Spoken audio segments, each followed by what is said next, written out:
One of the greatest gifts in my life is the fact that my entire existence and my childhood growing up with Dad was all captured on camera. She was sitting in a ballroom full of cameras, judges, and strangers, and for a few seconds she simply couldn't speak. Not because anything had gone wrong, because the young man on the dance floor, mid-spin under the lights, wasn't a little boy anymore. He was something else entirely, and Terri Irwin had just watched it happen in real time, in front of the whole world.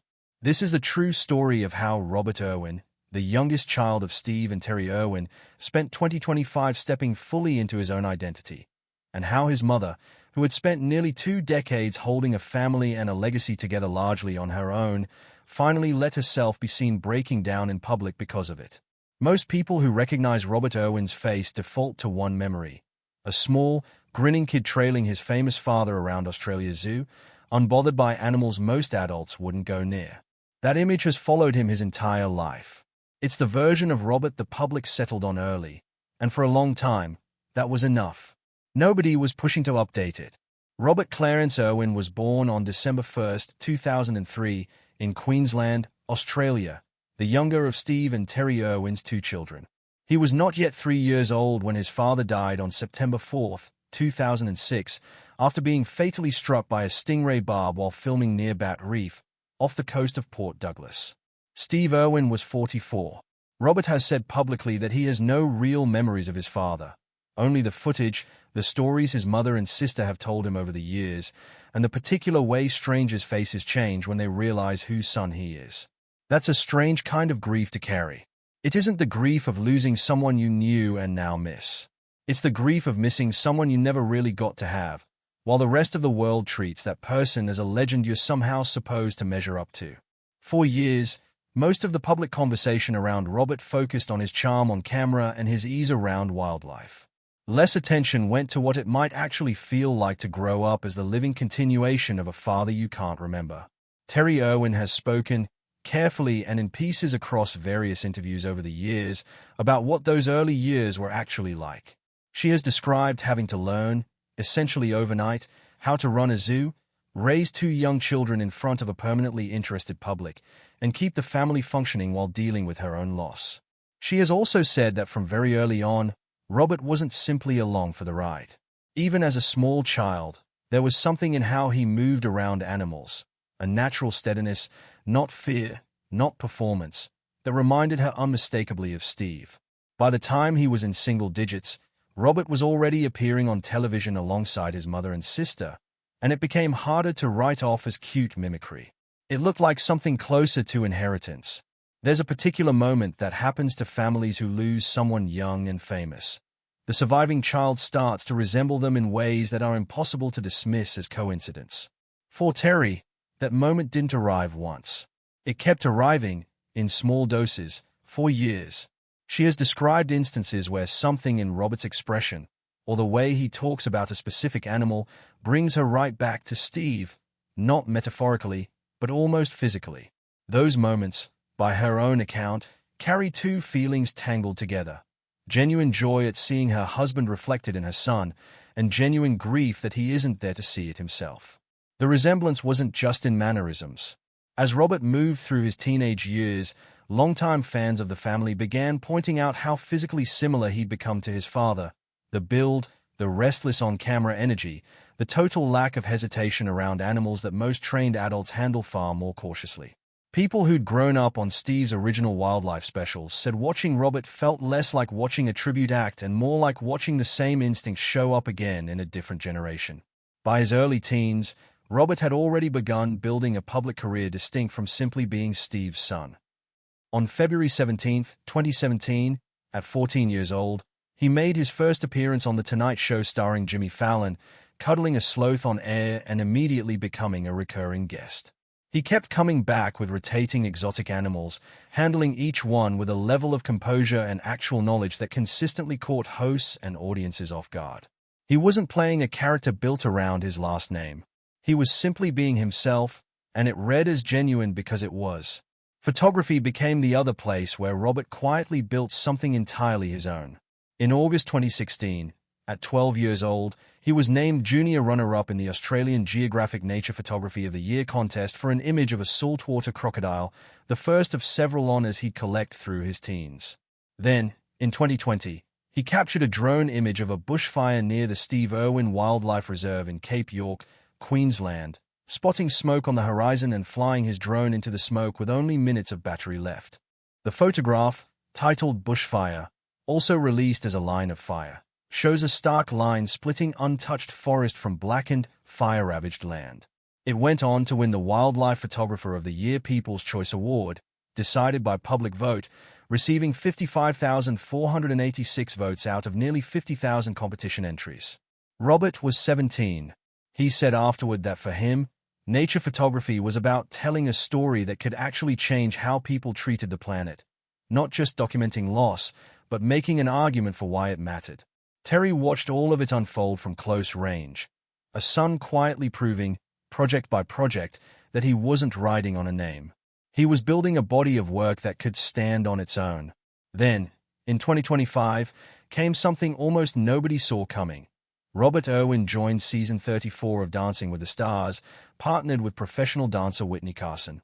What followed became one of the most emotionally resonant runs in the show's recent history. Week after week, Robert didn't just perform choreography. He built a genuine connection with the audience, week over week, in a way that visibly surprised even the show's own judges and producers. He was 21 years old, dancing live in front of millions for the first time in his life, managing to be both completely himself and, according to the judges, better than almost anyone expected. What made the run land so hard wasn't just the dancing. It was the sense, one that became impossible to miss as the weeks went on, that Robert Irwin was finally stepping fully out of the frame the public had built around him since childhood. He wasn't Steve's son performing on a stage. He was Robert Irwin, performing as himself, and the distinction became unmistakable. The turning point came on October 14, 2025, during the show's Dedication Night episode, when each remaining contestant dedicated a performance to someone who had shaped their life. Robert chose his mother. Before the routine even aired, Robert opened up in a pre-performance segment about what Terri meant to him. "I've never been able to capture the feeling of gratitude I feel for her," he said. He talked about how, at every major milestone in his life, in the moments he found himself wishing his father could be there, his mother was there instead, and that had to be enough. "I struggle a lot with losing Dad," he admitted, adding that he wanted to know how proud his father would have been of the way Terri had held everything together. In the days leading up to the performance, Robert posted openly on social media about how emotional the rehearsal process had been. He wrote that he'd been thinking constantly about his mother's strength and about how she had made sure his father stayed present in his and Bindi's lives despite everything. "This dance is for my mum," he wrote. "It's for anyone who's lost someone, and it's for all the strong mothers of the world who deserve our recognition and appreciation." During rehearsals, Terri herself joined in at one point and joked that she was here to cry. She later explained what those years after Steve's death had actually been like for her. "After we lost Steve, it was difficult to smile again for quite a while. What kept her moving," she said, "was her children, so every day I'm a proud mama." On the night itself, Robert and Whitney Carson performed a contemporary routine to Phil Collins's "You'll Be in My Heart," the song written for the 1999 film Tarzan. Partway through, Carson stepped away and Terri Irwin, in a yellow dress, walked onto the floor to join her son for the final movement of the dance. He took her hand and spun her. When the music ended, the two embraced, both visibly in tears. The reaction in the ballroom was immediate. Judge Bruno Tonioli called it a true expression of love. Carrie and Inaba was openly moved watching Terri. Derek Huff, who had partnered Robert's sister Bindi on the same show a decade earlier when she won her own season, got emotional delivering his feedback, telling Robert, "You've become such an amazing man, and the world needs the Irwin family." Robert and Carson finished the night with a score of 35 out of 40. Afterward, Robert described the experience backstage as something that had lifted a weight he'd been carrying. "It was really hard to express that and really hard to actually get through," he admitted, still processing the grief and gratitude that had surfaced during the routine.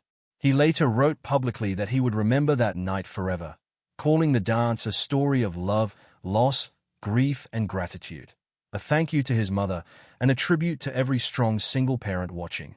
Weeks later, on November 11th, the anniversary of Steve Irwin's death, Robert performed again with a routine tied directly to his father's memory, danced alongside his sister Bindi to a song she had used years earlier in her own season of the show to honor Steve. Childhood footage of Robert with his father played across the ballroom during the number. Robert finished the dance in tears, and the judges awarded the routine a perfect score. In interviews afterward, he reflected that carrying his father's legacy had never felt like a burden to him. It felt like a direction, something he carried into everything he did. By the time the season 34 finale arrived on November 25, 2025, the conversation around Robert Irwin had shifted. He was no longer being framed primarily as the crocodile hunter's son doing well on a reality show. He had become the story in his own right. The stakes going into the finale were already high, and they got higher after his dance partner, Whitney Carson, revealed on TikTok that Robert had been competing through a genuine rib injury for weeks. "My body is feeling it. Robert's body is feeling it," she said. "We're, kind of falling apart right now. Just trying to keep it together for, 2 more days." She confirmed his ribs had been killing him through 11 weeks of intense rehearsal and performance. He competed anyway. In the finale, the final 5 couples, Robert and Whitney, Alex Earle and Val Chmerkovskiy, Jordan Chiles and Ezra Sosa, Dylan Efron and Daniela Karagak, and Elaine Hendricks and Alan Burson, each performed 3 routines: a judge's choice, a same-night instant dance to a surprise song, and a freestyle. The finale drew more than 72 million votes, roughly double the previous year's total, making it one of the most-watched conclusions in the show's recent history. When the results were announced, Robert Irwin and Whitney Carson were named the season 34 champions, winning the Len Goodman Mirrorball Trophy. The win came almost exactly 10 years after his older sister, Bindi Irwin, had won her own season of the show in 2015, a symmetry that was not lost on anyone in the room, least of all Terri. Overcome in the moment, Robert credited his sister directly. "My sister said it best, thank you for changing my life." Carson, holding the trophy beside him, added simply that she was grateful for him. In interviews that followed the win, Robert spoke about his mother with an openness that caught even seasoned interviewers off guard. He talked about what Terri had actually done in the years after Steve died, keeping Australia Zoo running, raising 2 children under constant public attention, holding a global conservation mission together while personally devastated, and said he got emotional just thinking about what it had cost her. He said plainly that the world had underestimated her.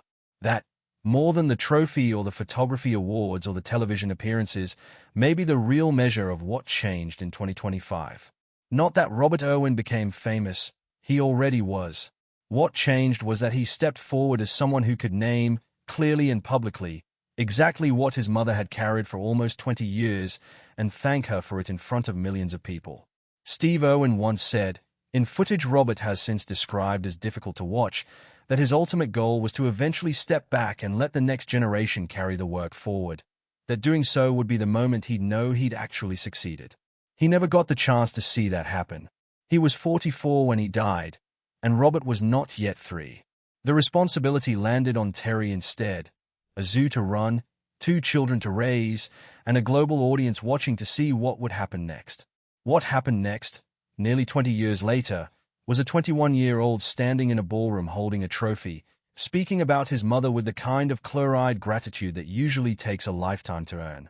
A young man who turned an inherited kind of grief into a career built on his own instincts and his own choices, and a mother who had spent 2 decades holding everything together quietly enough that almost nobody saw what it cost her, until the night her son made sure everyone did.